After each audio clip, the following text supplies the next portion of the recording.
В эфире информационный выпуск Амшикшара. Днем 19 декабря в стенах Народного собрания Абхазии произошло трагическое событие. По предварительной информации, вследствие возникшего между депутатами парламента Каном Кварчи и Адгуром Харазия конфликта, Адгур Харазия открыл стрельбу, в результате чего депутаты Кан Кварчи и Вахтанг Гуландзе получили ранения. Депутат Вахтанг Гуландзе скончался от полученных ран, а Кан Кварчи был доставлен в республиканскую больницу. Подозреваемый в стрельбе Адгур Харазия скрылся с места происшествия. –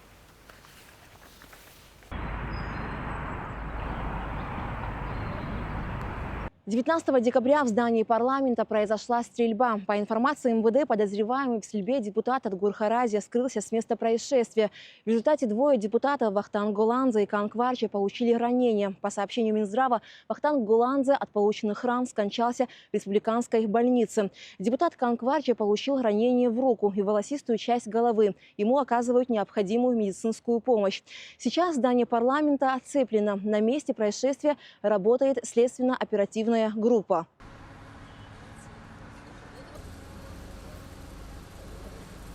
В республиканскую больницу было доставлено двое пациентов. Пациент Гуландзе был доставлен в состоянии клинической смерти. Сразу был поднят в реанимационное отделение, начаты неотложные реанимационные мероприятия, к сожалению, безуспешно. Пациент Гуландзе скончался. Также доставлен пациент Кварчи с огнестрельной сквозной раной левого плеча и волосистой части головы. Пациент в данный момент находится в операционной, бригада хирургов занимаются. Сразу после случившегося исполняющий обязанности президента Бадра Гумба провел экстренное совещание с участием начальника ГСО Дмитрия Адбар, прокурора Сухума Алхаса Гумава и начальника столичного УВД Астамура Хагуш. Правоохранители доложили, что в связи с инцидентом, произошедшим в парламенте, начато расследование. Исполняющий обязанности главы государства Бадра Гумба также посетил республиканскую больницу, куда были доставлены пострадавшие во время стрельбы. Исполняющий обязанности министра здравоохранения Эдуард Будба и исполняющий обязанности главврача республиканской больницы Эрик Хатхуа проинформировали Бадру Гумба, что полученные ранения Вахтангом Гуландзе были несовместимы с жизнью. Депутат Кан Кварчи получил ранение средней степени тяжести. Исполняющий обязанности генерального прокурора Дамир Квицини проинформировал о мерах, предпринимаемых Генпрокуратурой по факту происшествия. В стране был объявлен план «Перехват». Усилены пост ГАИ по трассе Псо-Ингур, также перекрыты оба выезда из республики. Альга Трапс, Константин Парулуа, Абхазское телевидение. Исполняющий обязанности президента Бадра Гумба провел экстренное заседание Совета безопасности в связи с чрезвычайным инцидентом, произошедшим в парламенте. Члены Совбеза минутой молчания почтили память депутата Вахтанга Гуландзе. Исполняющие обязанности генерального прокурора и министра внутренних дел Дамир Квицини и Роберт Киут, начальник ГСО Дмитрий Адбар доложили Совету безопасности о проводимых оперативно-следственных действиях. Коллеги, как вам известно, сегодня в результате трагедии, которая произошла в парламенте, погиб депутат Народного собрания парламента Республики Абхазия Вахтанг Гуландзе. Я приношу свои слова соболезнования родным и близким и прошу вас почтить память. Дамир Геннадьевич, прошу проинформировать членов Совбеза о ходе расследования. Уважаемые коллеги, 19 декабря 2024 года, примерно в обеденное время, более точное время пока не установлено, в городе Сухум во время проведения заседания Комитета по экономической политике депутат парламента Харазия Адгур Рафетович произвел из имевшегося у него пистолета неустановленного образца 4 выстрела в направлении депутата Кварчи. В результате депутат Гуландзе Вахтанг получил ранение, несовместимое с жизнью. Депутат Кварчи получил ранение в руку, доставлен в больницу. Выездом оперативно-следственной группы с места происшествия изъято 4 гильзы. В настоящее время производятся следственные действия, допросы лиц, присутствовавших на заседании. Устанавливаются обстоятельства происшествия и произведен также осмотр трупа Гуландзе. Проводятся иные оперативно-розыскные мероприятия по установлению местонахождения депутата Харази. На этом этапе то, что я могу сообщить по поводу произошедшего случая. В отношении спецсубъектов проводится особая процедура. Для решения вопроса о возбуждении уголовного дела необходимо направить материалы в Верховный суд Республики Абхазия о даче заключения на наличие состава преступления. По итогам принятого решения материалы направляются Генеральной прокуратурой в парламент Абхазии для снятия неприкосновенности. По происшествию был сразу же объявлен план перехват, были отработаны возможные пути его передвижения. Соответственно, в селе Багмаран по месту жительства был обнаружен его автомобиль.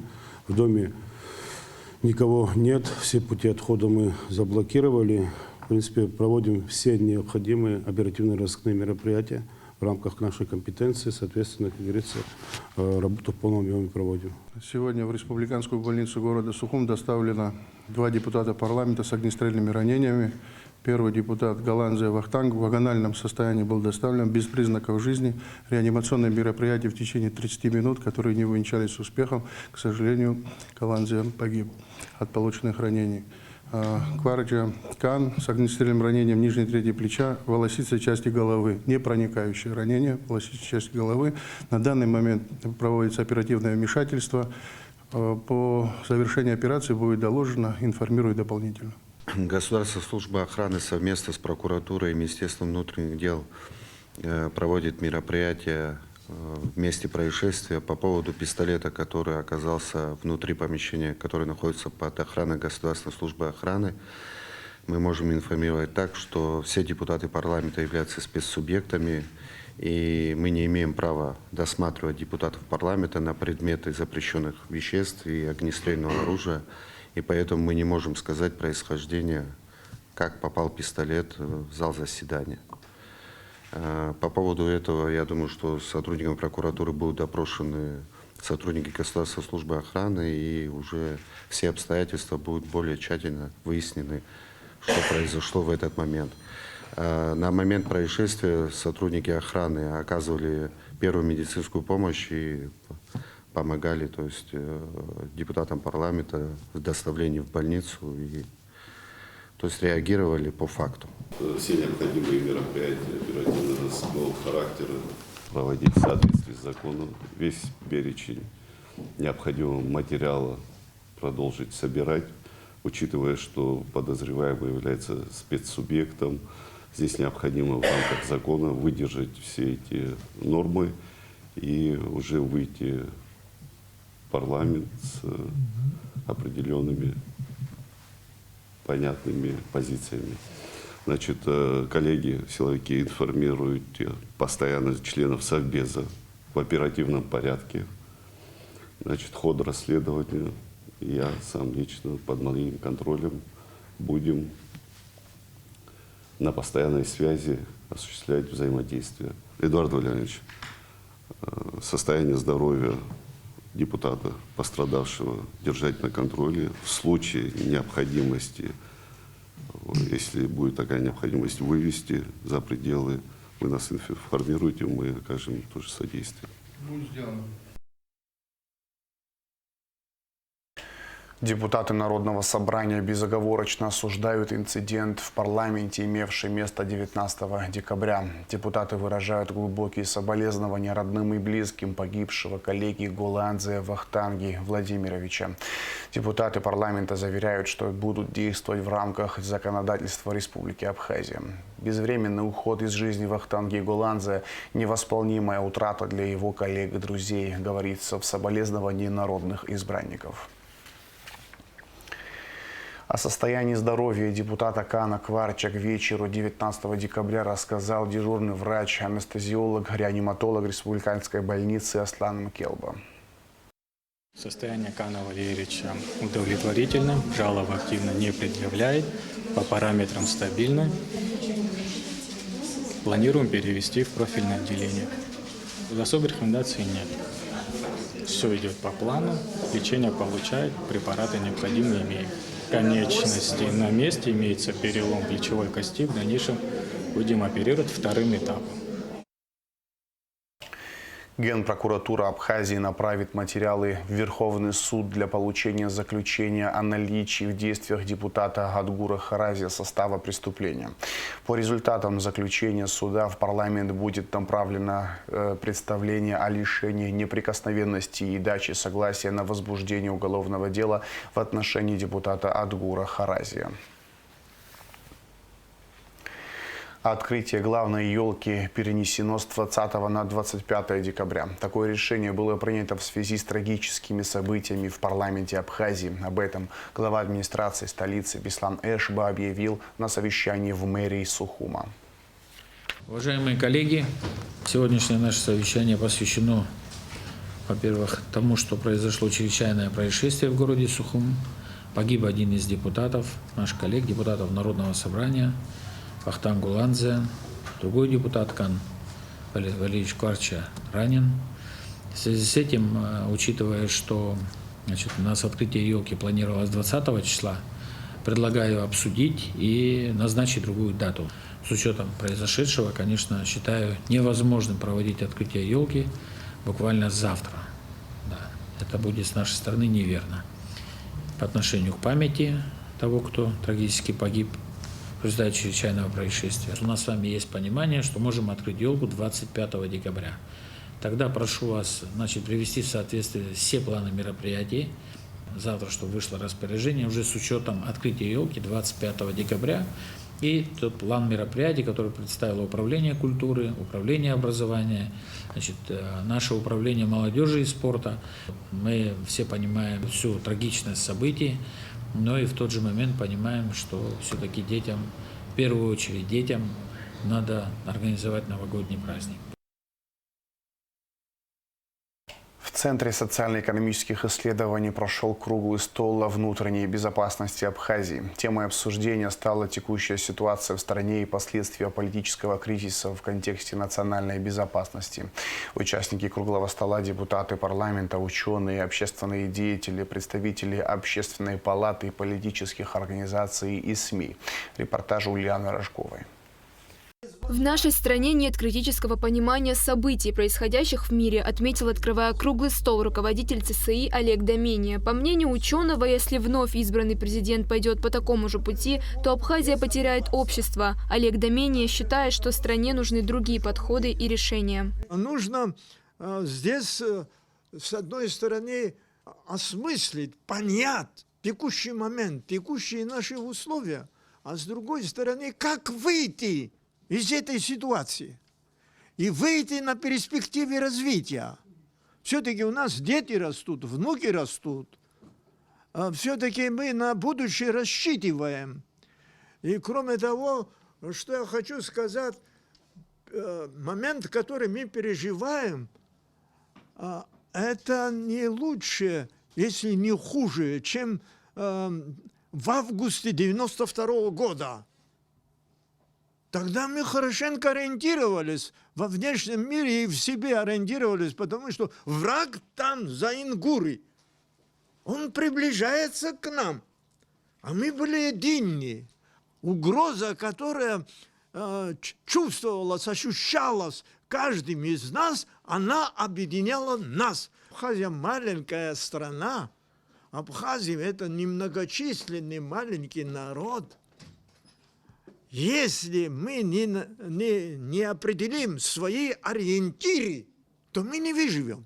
В современной реальности, где мир раскололся на восточную и западную сторону, и обе руководствуются принципом «кто не с нами, тот против нас», нужно проводить правильную и мудрую политику, считает министр иностранных дел Сергей Шамба. По его мнению, для этого государству нужны пользующиеся доверием люди, которые смогут определить правильный вектор и вывести страну на другой уровень. Выборы, которые у нас предстоят в ближайшее время, должны определить, как мы будем действовать. У нас общество разделилось на два таких общества, я имею в виду даже не политические силы, на две такие значительные группы. Одни считают, что нужно открыться. Открыться — это значит и привлечение инвестиций, и все то, что, собственно говоря, вызвало противодействие другой группы, которая за большую осторожность, консервативность большую. То есть консервативные и какие-то прогрессивные силы столкнулись у нас в стране. Вот нам нужно правильный путь выбрать. Я все-таки думаю, что такая закрытость, вот мы сегодня имеем этому пример, этой закрытости. То есть расчет на собственные силы. Ничего не уступим. А вот те законопроекты, которые у нас вызвали такую бурную реакцию, они ведь были тоже подготовлены для того, чтобы дать возможность Абхазии самостоятельно развиваться. Ну, можно там находить угрозы, конечно, но если мы отказываемся от этого и идем по пути собственного самостоятельного развития, у нас тоже есть угрозы.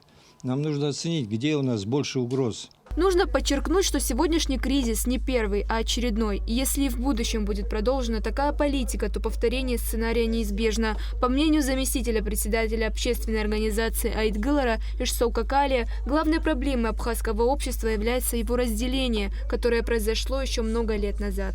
Эти реформам тоже рознь. Нельзя забегать вперед, нельзя вот в этом вот, знаете, таком порыве необходимости реформирования разрушить то, что уже есть. Есть такой риск. И не создать ничего нового, которое может работать. Я считаю, абсолютно согласен с Тамазом Ивановичем, что в первую очередь было бы, наверное, верно изменить механизмы формирования народного собрания, парламента.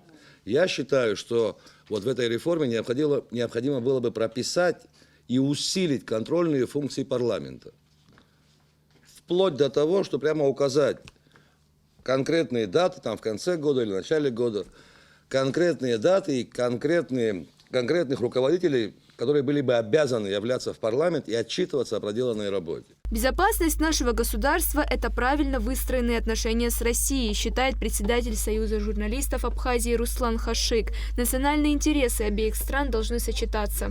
Вот когда они однозначно совпадают, там не надо искать, как это решить. Но когда возникают проблемы, вот тогда и наступает это слово дипломатия, умение вести переговоры. И то, что Олег Несторович здесь говорил, умение отстаивать абхазские национальные интересы. Да не бывает в мире, чтобы постоянно национальные интересы большой и маленького государства, они постоянно совпадали. Но на то и существует власть, дипломатии, чтобы они его сводили, не переводили в противостояние и не использовали вот эти существующие, текущие, временные несовпадения национальных интересов во внутриполитическую борьбе не использовали. Самое страшное, то, чем отличается нынешний кризис от всех предыдущих, никогда в абхазской внутриполитической борьбе не использовали российский фактор в внутриполитической борьбе. Участники встречи также планировали обсудить цели и параметры проекта республиканского бюджета на 2025 год. Однако заседание оборвалось по известным причинам, а именно после информации о стрельбе в парламенте. Ульяна Рожкова, Рамо Камке, Абхазское телевидение.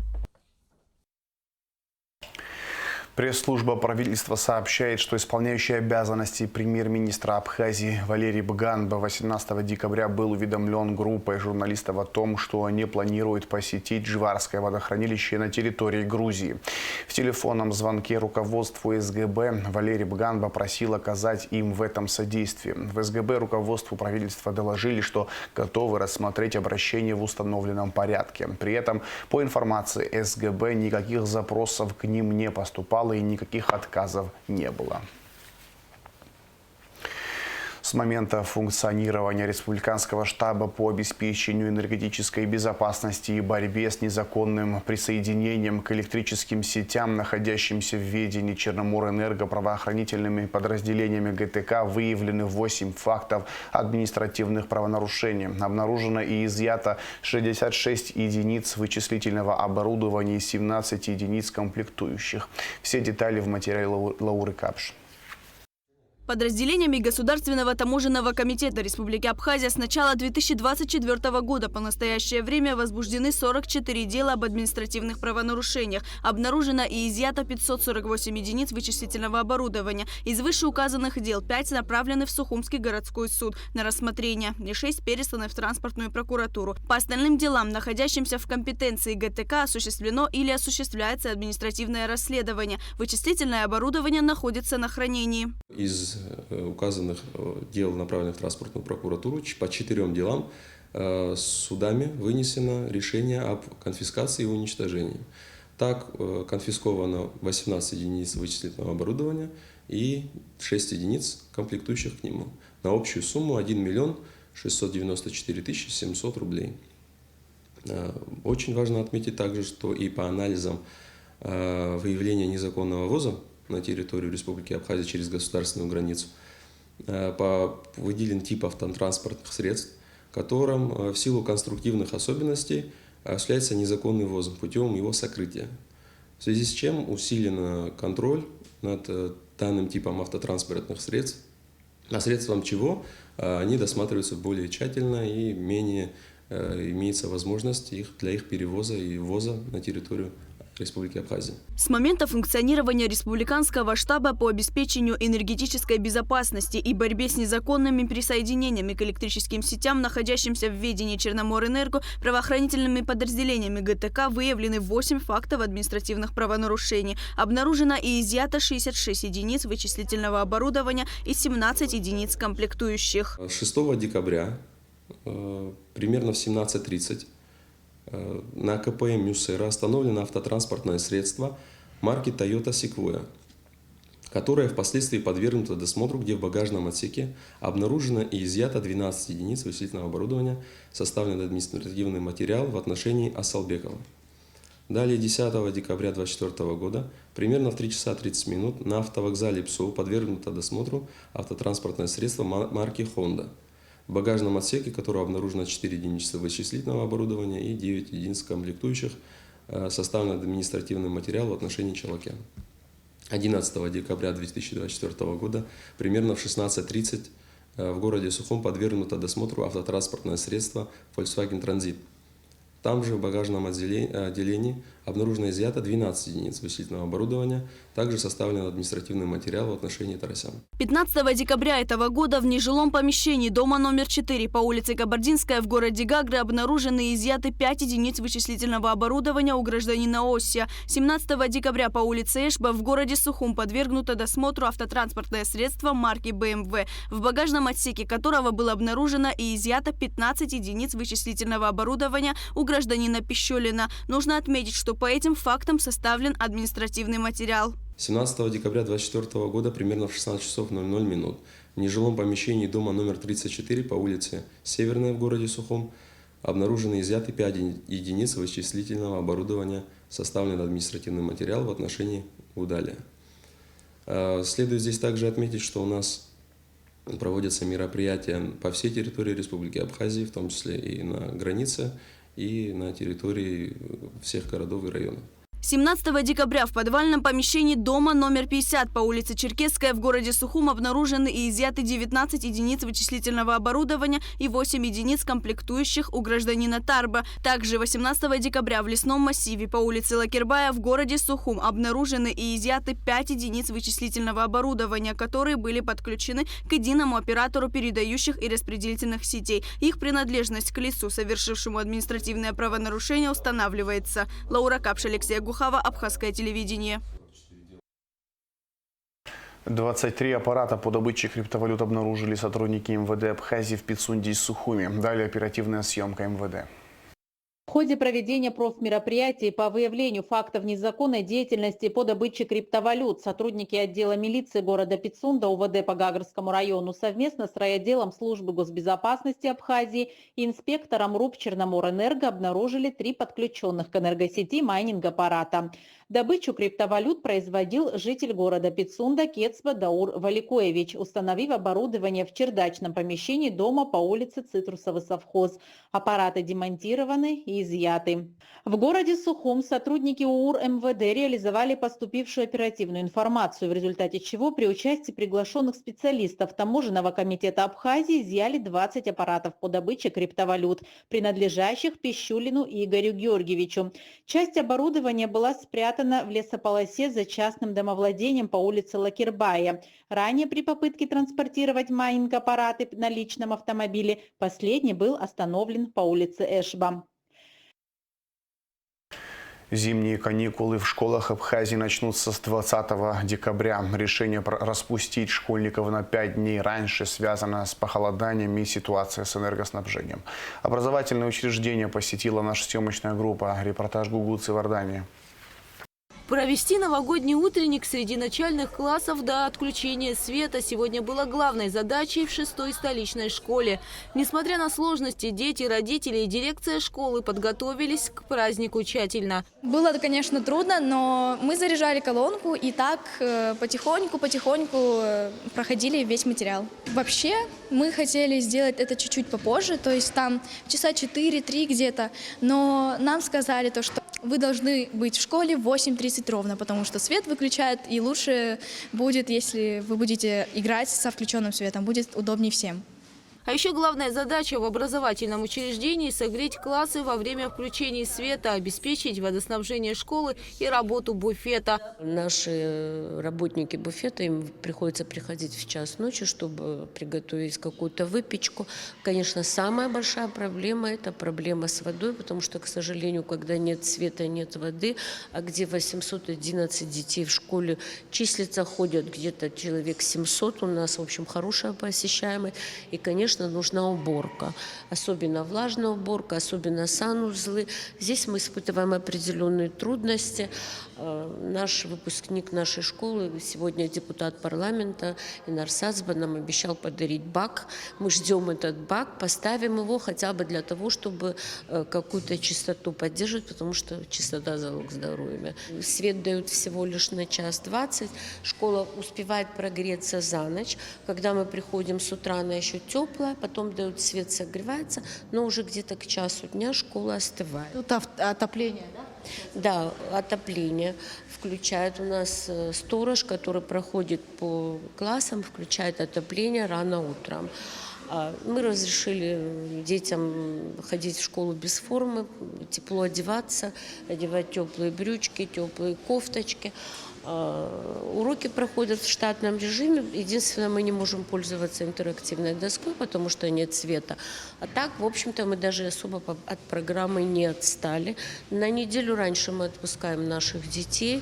То есть завтра последний рабочий день. Сегодня мы провели грандиозное мероприятие, мюзикл показали в начальной школе. Завтра у нас будет мероприятие в старшей школе.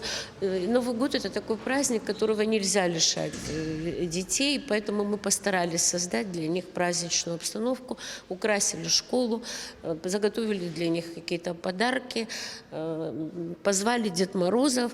В общем, я думаю, что мы нашим детям сделали праздник. Только вместе с родителями. Без родителей мы ничего не смогли бы осилить. Родители у нас, слава богу, всегда стоят рядом с нами. Дети показали костюмированный бал сегодня. И такие были костюмы, просто одно заглядение. Конечно, это благодаря все родителям. По словам директора школы Лолиты Кация, в первую неделю веерных отключений в школе сохранилось тепло, и учащиеся занимались по 45 минут. С наступлением холодов и дождей уроки сократили на 10 минут. От программы в образовательном учреждении не отстают. В куртках, знаете, практически не сидят, потому что все-таки солнечная сторона и тепло. Но если ребенку холодно, конечно, ему никто не скажет. Даже к концу, когда 7-й урок у нас идет, детки, когда пишут, у них ручки мерзнут, и некоторые надевают перчатки. Мы все это разрешаем. Но вы знаете, дети это воспринимают как маленькое приключение. Это мы, взрослые, понимаем, как нам сложно и как мы выживаем в этих условиях. Для них это маленькое приключение. Мы немножко сократили объем домашних заданий, потому что дети маленькие, они не могут дома под свечками, нам не хотелось бы, чтобы они занимались, поэтому максимум стараемся дать им в классе. Всего в школе обучается около 800 человек. Дети стараются не пропускать уроки, говорит директор. А 20 числа их ждет еще один утренник, но уже для учащихся старших классов. В 14-й школе имени Чехова из 530 детей сегодня отсутствует почти половина, так как во время второй смены в классах становится холодно. Часть детей, к сожалению, заболела. Болеют дети у нас. Есть родители, которые не пускают детей, мотивируют тем, что холодно в классах. Да, в классах с утра еще ничего. Можно первые 4 урока до 12, до часу как-то терпим. Сложнее приходится второй смене, где у нас занимаются ученики начальной школы. Ну, уже к концу недели, поэтому, наверное, сегодня еще меньше детей. 240 человек сегодня отсутствовало у нас. В школе сколько? 530 человек у нас. Но, тем не менее, знаете, вот детей нет в школе, но они от учителя потом получают на WhatsApp или на электронную почту домашние задания. Они, находясь, часть детей выполняет задания, чтобы они от программы не отставали, конечно. Заболевших? Ну, если, допустим, отсутствует там какая-то часть, где-то около половины, которые уже сопят, температурят, подкашливают и так далее. И родители считают, и они правы, конечно, что у них дома. И дома тоже такого особого тепла нет, но теплее, чем у нас, наверное, в школе. По словам директора школы, от программы учащиеся и педагоги не отстают, но упущенную неделю придется наверстать. Такие предметы, как абхазский язык, русский язык, математика и так далее, которые в неделю 3 раза, 5 раз в неделю эти уроки идут. Где-то будет отставание, но будем смотреть во втором полугодии. Если мы полноценно приступим к занятиям в январе, мы где-то будем пересматривать тематическое планирование. Я думаю, мы успеем. Согласно решению Министерства просвещения Республики Абхазия, занятия в школах завершатся на неделю раньше, 20 декабря. Гугут Савардания, Ахрамичва, Абхазское телевидение.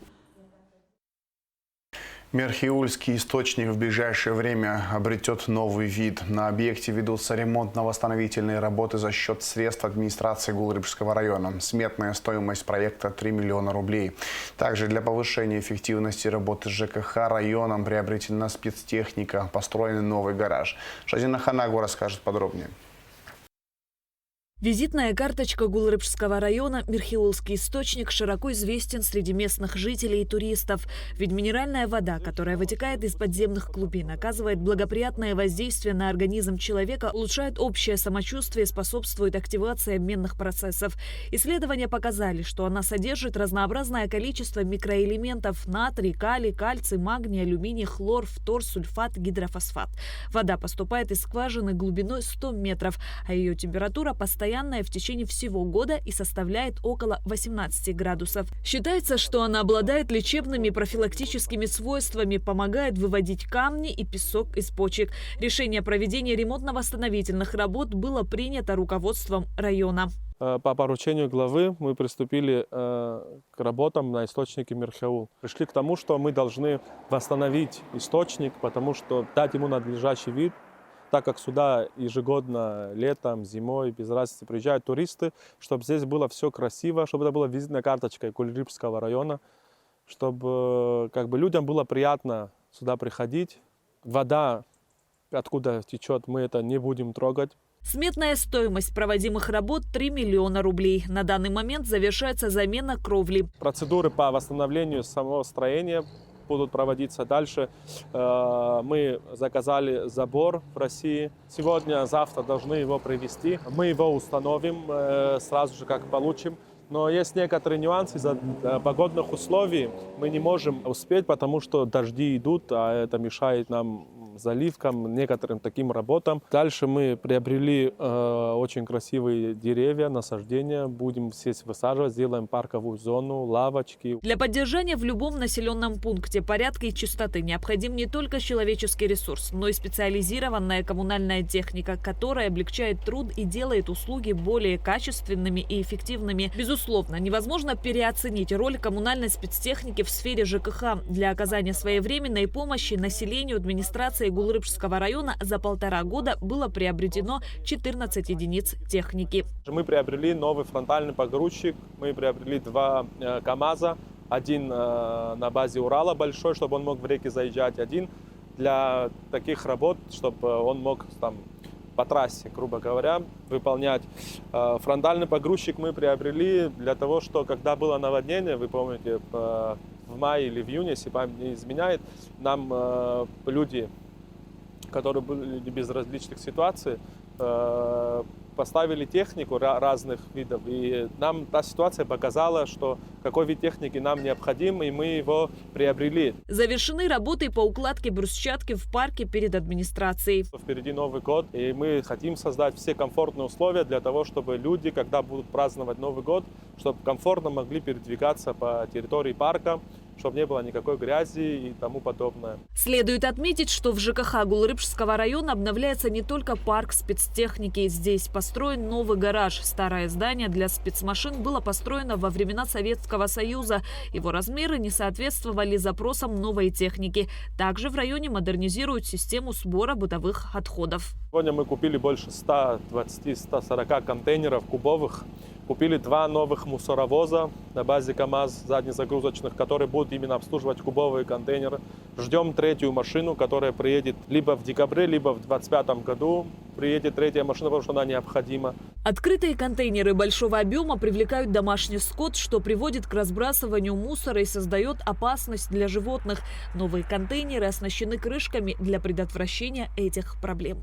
Шазина Ханагуа, Нарсоу Цулукия, Абхазское телевидение.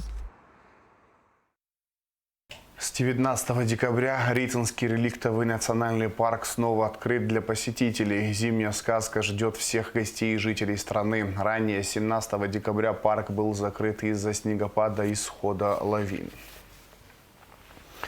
А сейчас расскажем о погоде. По сообщению Гидрометцентра, в пятницу 20 декабря на территории Абхазии ожидается ясная погода без осадков. Температура воздуха ночью 5, днем 8-13 градусов тепла. Температура морской воды плюс 12 градусов.